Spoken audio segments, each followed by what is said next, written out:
Bonjour à tous, je m'appelle Alice, je suis correspondante à Ramallah dans les territoires palestiniens.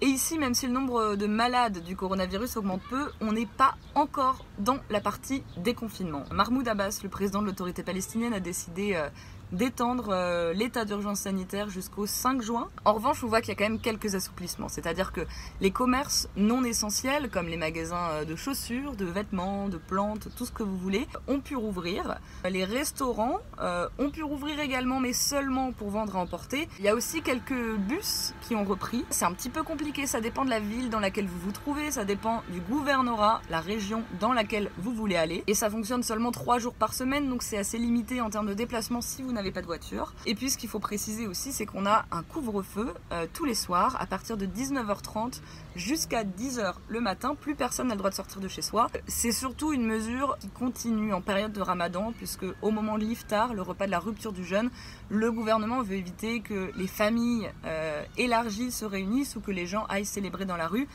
et propagent ainsi le virus. Et sinon, je dirais que dans la vie de tous les jours, assez paradoxalement, un autre point qui m'a marqué pendant ce confinement, début de déconfinement, c'est la vie culturelle qui n'a jamais été autant accessible, j'ai l'impression. Parce qu'en fait, on va trouver beaucoup de films réalisés par des réalisateurs palestiniens. On va pouvoir suivre à distance un cours de yoga, un cours de renforcement musculaire. On va pouvoir avoir droit via les sites internet des musées à des visites virtuelles.